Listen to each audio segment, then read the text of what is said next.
What's up, everybody? Welcome back. Welcome to the day after. The day after. My Alabama Crimson Tide got a tough win over those LSU Tigers. I feel that my Alabama Crimson Tide made it harder than it had to be, especially on the offensive side of the ball. But defensively, we look stellar. I love what I seen out of our defense, but we'll get to that later. Let's go ahead and get into the video and start out by talking about some of these games, man. And we're going to start out with the early game. Georgia Bulldogs against those Mississippi State Bulldogs. The battle of the Bulldogs, man. Georgia went on the road, man, and shut down them cowbells. Bells will be ringing no more. And I'm telling you, Georgia looked good in that game on both sides of the ball. I did a video earlier this morning talking about them Georgia Bulldogs, giving them their props.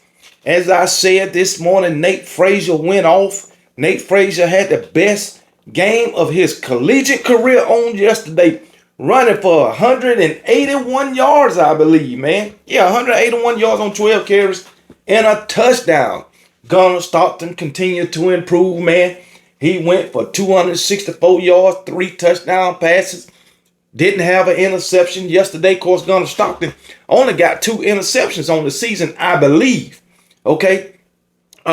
Georgia defense can improve, but they look better than what they've been looking throughout the season. A lot of people don't want to give these dogs, don't want to give Georgia their credit because, it was against Mississippi State, and Mississippi State is not a very good team. But as I said this morning, Mississippi State has been competitive in every one of their SEC games except for Georgia and Texas A&M, which is 2 of the best teams in the SEC. Matter of fact, you got Texas A&M, Georgia, Texas A&M, Georgia, and Alabama, the 3 best teams in the SEC. And so with Mississippi State being competitive against everybody else except for Georgia and Texas A&M, that's saying a lot. Tennessee is not a bad team, and they took Tennessee into overtime. Tennessee only beat them by single digits. Florida single digits. I think Florida beat them by 2. Arkansas by 3. Texas only beat them by 7. So Mississippi State is a competitive team. They got some fight in them, but those Georgia Bulldogs were just too much for them yesterday. I mean, Mike Bobo doing this thing right now. All us talked about Mike Bobo, talk shit about Mike Bobo and his play calling and his lack of offensive creativity. But Mike Bobo is doing his thing now. And these players have bought into Mike Bobo. Oh my goodness, man. So hey, it is what it is. I think Glenn Schumann is more of a concern than Mike Bobo, if you ask me. As I said, Nate Frazier, 12 carries, 181 yards, 15.1 yards a carry with a touchdown. You had Noah Thomas, 3 catches, 78 yards and a touchdown, 26 yards per reception. Zachariah Branch continued to do what he do, 8 catches, 68 yards and a touchdown, 8.5 yards a catch. And you had Oscar Depp, 3 catches, 41 yards and a touchdown, 13.7 yards a catch. So that was awesome. Georgia, I believe they had 3 sacks on yesterday, and Georgia came into this game ranked last in the SEC in sacks, but they found the quarterback 3 times on yesterday, so that was an improvement. So all in all, Georgia played pretty damn good on yesterday. Mississippi State was just overmatched in every phase of the game. Every phase of the game. So congratulations to those Georgia Bulldogs for doing what they did on yesterday by beating those Mississippi State Bulldogs by 20 points, 41-21. And I'm pretty sure they covered the spread. I'm pretty sure of it. Then moving on, you had BYU and Texas Tech. I had the game planned, but I really wasn't paying attention to it. But every time I looked at it, shit, BYU was down. Hell, BYU only scored 7 points. Texas Tech scored 29, beat them by 23. Texas Tech, the little bit I did watch, BYU was just overmatched by Texas Tech, man. Bear Brockmeyer, the BYU freaking quarterback. He just couldn't get going yesterday. 188 yards through the air, 1 touchdown, 1 interception. He didn't have it going yesterday. I'm gonna tell you that right now. But anyway, BYU only had 67 yards rushing. That's not good. That's not good. Texas Tech, 219 passing, 149 on the ground, basically 150. This third down conversion for BYU, 3 of 14, that wasn't good. Texas Tech was just a better team. BYU came into this game ranked number 8, and they were 8-0 coming into this game, and Texas Tech came in ranked number 9. They was 8-1, so that was a good win for Texas Tech. They had Patrick Mahomes cheering for him and everything. College game day was there. So this was a big game for Texas Tech. And guess what? They came up big, beating BYU the way they did. So as I said, BYU was just way overmatched.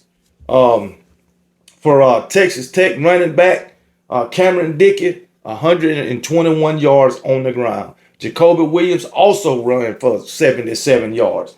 So yeah, man, it was a great day for Texas Tech. I tell you that right now. As far as Texas Tech, I believe they had, as far as the defense, I think they had a couple of sacks in the game, but I'm not really sure. I know they had at least one. All right, but Texas Tech beats BYU 29-7. Moving on, number 2, Indiana against Penn State. Indiana, in my opinion, is not the team that everybody think they is. Indiana is not the team that the media has hyped up. Indiana, in no way, is the number two team in the nation, or they are not the second best team in the nation. No way, no how. It just is not there. Penn State, they gave Indiana this game. Freaking Jim Knowles need his ass whooped. He need his ass whooped. Because on that last drive, the defensive play calling was freaking terrible. You go prevent. And it prevented freaking Penn State from getting the win. That's a fact. Now, I got to give it to that Indiana receiver. He made a great damn catch. I mean, that was a great catch. So, it is what it is. Big time players make big time plays in big time moments. That's what they say. And he made a big time play in a big time moment. But anyway, Fernando Mendoza, Indiana's quarterback, he ain't that guy. He ain't that guy. This man had 131 yards passing and an interception until that last drive. When freaking Penn State and Jim Knowles decided to go prevent. My thing is, what you've been doing this whole freaking game was working. The whole entire game. And you want to change it up on that possession. Now, we all know Indiana had to throw the ball. We all know that. But you didn't have to go prevent. That's fact. That is fact. That was terrible on Jim Knowles' part. It was terrible. Penn State probably played the damn best game of the season. They outgained freaking Indiana. Total yardage, passing yards, rushing yards. They had the same. Each team had the same average per play, 5.3 yards a play. Third down conversions, 8 of 15 for Penn State, 5 of 12 for Indiana. It's crazy, man. It's crazy. Indiana, they allowed 3 sacks. 3 sacks. Not good. Not good. Indiana is not that team that everybody is saying they is. They is not the team that they are hyped up to be. All right. Mendoza threw that interception. That interception should have ended the game. They freaking got that interception. Penn State came back, intercepted the ball. Penn State went right on down to score, all right, and take the lead. I mean, what's the name? Get the ball back. Indiana get the ball back with 1:51 left, no timeouts, and Penn State let them go down the field. This loss, to me, is solely on Jim Knowles because he didn't put Penn State in a position to win. He didn't put those defensive players in a position to be successful on the last drive of the game by Indiana. And Indiana did what they were supposed to do. They took advantage of it, and they scored. So I put it on Jim Knowles. And that's really all I got to say about that game. So congratulations to Indiana. But you are not who everybody or the media think you is. I'm just telling you won't go far. You won't beat Ohio State. That's a fact. You will not be the Big Ten champions. And you will not go far in the playoffs. I tell you that right now. But hey, it is what it is. No point in talking about Miami and Syracuse. Miami totally destroyed Syracuse. They started out slow, but they went into the half up 14-0. Beat them 38-10. Carson Beck, he showed up, 247 yards and a touchdown. He didn't throw an interception this game, okay? So, hey, it is what it is. Miami beat Syracuse to go to 7-2 by the score of 38-10. And ain't much to say about that. Ain't much to say about Purdue and freaking Ohio State. Ohio State beat the brakes off them. You know what I'm saying? Ohio State started off slow, didn't score any points in the first quarter. They was down 3-0 at the end of the fourth. But then second quarter, they reeled off 24 fucking points. Taking in the halftime 24-3 and came out in the fourth, scored 10 more. Shit, it was over anyway by halftime. We know Purdue wasn't coming back in that game. So Ohio State, they look to be the best team in the country. I think they rightfully ranked. You know what I'm saying? So Ohio State is just moseying along, doing their thing. You know what I'm saying? Texas A&M in Missouri. Texas A&M blew Missouri out the damn water. Missouri was no damn competition. I expected this game to be competitive. I even picked Missouri to win. I mean, damn, Texas A&M straight killed them. Killed them. Man. And then Missouri, I don't know what done happened to old damn what's his name? Ahmad Hardy. I don't know what done happened to him. I don't know if he hurt or not. He only got one carry for 5 yards. I just don't know. Jamal Roberts, what's going on with him? Them two was the dynamic duo, but not no more. Not no more. And then this garbage ass quarterback of Missouri, 7-22 for 77 yards. How you think you're going to win when your quarterback can only throw for 77 yards? I mean, where y'all find this dude at? Where y'all find this dude at? It's freaking crazy. Missouri defense, they really didn't show up. Well, they didn't show up from what I'm looking at. Texas A&M defense, they got 2 or 3 sacks, man. Come on, man. It's terrible, man. Reuben Owens, 13 catches for 13 carries for 102 yards and 2 touchdowns. I mean, Jesus, man. KC Conception, 84 yards and a touchdown. I mean, it was total domination by Texas A&M. Total domination. Marcel Reed, he continued to do his things. He went 20 of 29 to 221 yards and a touchdown. So, yeah, man, Marcel, matter of fact, 221 yards with 2 touchdown passes. Keep doing their damn thing, man. Texas A&M went up in the half, 14-0. Then going into the fourth, they was up 24-7. It was over. And then they scored 14 more damn points in the fourth. I mean, Jesus, man. Eli Drink with Missouri. They do what they do every year, prove themselves as frauds, man.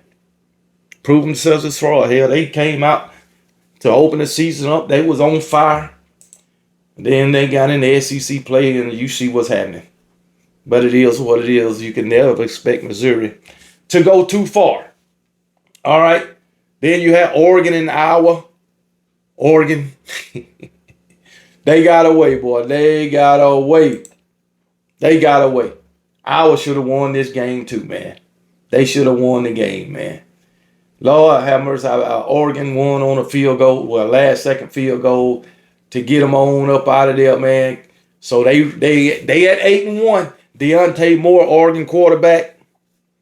No, he didn't show up yesterday either. 13 of 21, 120 yards, and a damn interception. 0 touchdown passes. Of course, they got the win, so they didn't need it. Of course, our quarterback, he wasn't much better. He threw 138 yards, but he did throw a freaking touchdown. But Oregon's run game. Oregon ran up and down the field on our 261 yards rushing. Usually, our defense is pretty damn good. Usually they have a hell of a run-stopping defense, but not on yesterday. I mean, it was terrible, man. Both these teams was terrible on third down. Oregon 3 of 10 and Iowa 5 of 13. But I sure thought Oregon was going to lose this game, man. And I wish they would have. Because Oregon, they ain't going far in the playoff. I'm going to tell you that right now. They ain't going far. So, congratulations on this win, Oregon. But you ain't going far. I can tell you that now. Vanderbilt and Auburn. Ooh, boy.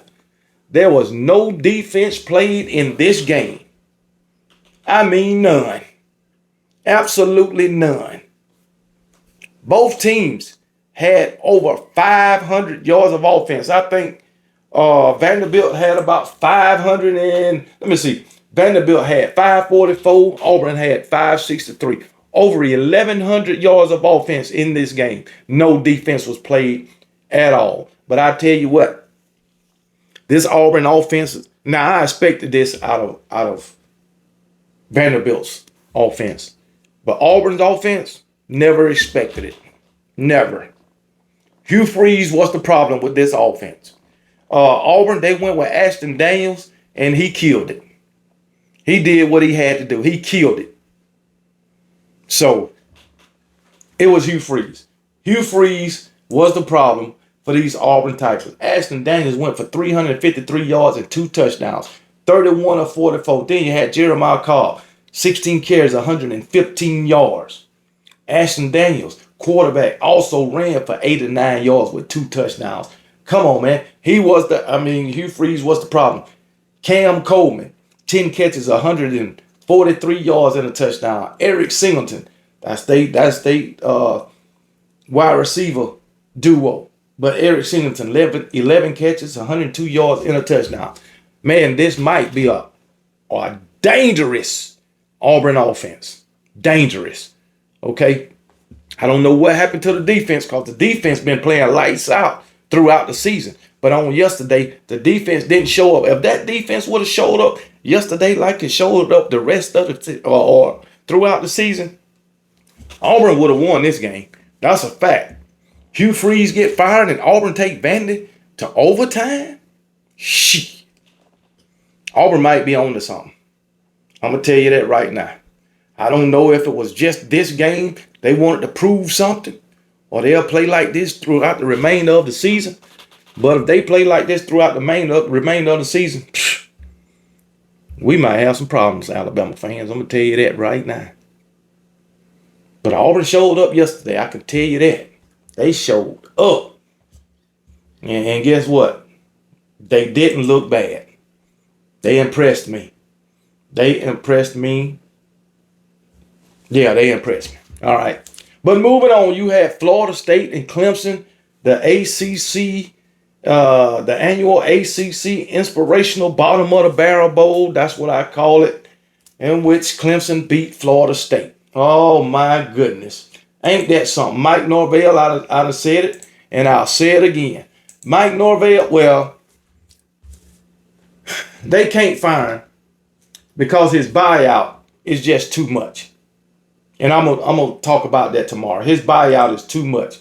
But Clemson, they got it done. They stormed the field again, probably costing the school some damn money. I don't know why they storming the field, man. They ain't going no damn well. Both teams sitting at 4-5, both of them garbage. Florida State outgained Clemson, surprisingly. All right.